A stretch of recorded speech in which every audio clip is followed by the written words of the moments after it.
ನೈಟಿಗಳು ಎಲ್ಲ size, all size ಅದಾವೆ. Excel,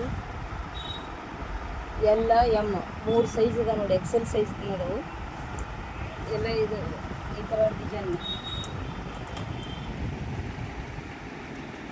ಸೈಜ್ಗಳು ಎಲ್ಲ. ಇವೇನು ಸ್ಟಾಕಲ್ಲ ಏನೆಲ್ಲ ಮೊನ್ನೆ ಬಂದಿದ್ದಾಗ ಹೋದ ತಿಂಗಳ 1.5 ತಿಂಗಳ ಬಂದು ಸಿಲ್ಕ್ ಒಳಗೆ ಈ ಥರ ಅದಾವೆ.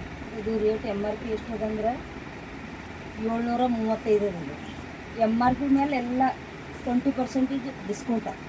ಯಾವುದೇ ತೊಗೊಳ್ಳಿ, ಒಂದು 200-300 ನೈಟಿ ಅದಾವೆ. ಇನ್ನೂ ಒಳಗದಾವೆ, ಇಷ್ಟು ನೈಟಿ ಅದಾವೆ. ಎಲ್ಲ ಸೈಜ್ ಅದಾವೆ. ನೀವೇನು 1000 ರೂಪಾಯಿ ಇರಲಿ, 900 ರೂಪಾಯಿ ಇರಲಿ, 900 ರೂಪಾಯಿ MRP ಇತ್ತು, 700 ರೂಪಾಯಿ MRP ಇತ್ತು, ಅದ್ರ ಮೇಲೆ 20% ಡಿಸ್ಕೌಂಟ. ಇದು 735 ಇದ್ರೆ 588 ರೂಪಾಯಿ ಬೀಳ್ತದೆ. ಒಟ್ಟು 20% ಡಿಸ್ಕೌಂಟ್. ಯಾವಾಗಲೂ ಕೊಟ್ಟಿಲ್ಲ ನಾವು 20% ಡಿಸ್ಕೌಂಟ. ಈಗ 20% ಡಿಸ್ಕೌಂಟ ಕಂಪ್ನಿ ಕಡೆಯಿಂದ ಕೇಳಿ ಇದು ಮಾಡಿಸ್ಲಾಗತ್ತೀವಲ್ಲ. 20% ಡಿಸ್ಕೌಂಟ್ ಬೀಳ್ತದೆ. ಯಾವಾಗಾರೆ ಆರ್ಸ್ ತೊಗೋಬೋದು. ಎಲ್ಲ ಸೈಜ್ ಅದಾವೆ ನೋಡಿ, 3 ಸೈಜ್ ನೈಟಿಗಳು ಎಲ್ಲ. ಆಲ್ ಕಲರ್ಸ್ ಅದಾವೆ, ಎಲ್ಲ ಸೈಜ್ ಜಾಸ್ತಿ ಅದಾವೆ. ಎಲ್ಲ ಥರ ಸೈಜ್ಗಳು ಅದಾವೆ ನೋಡಿ.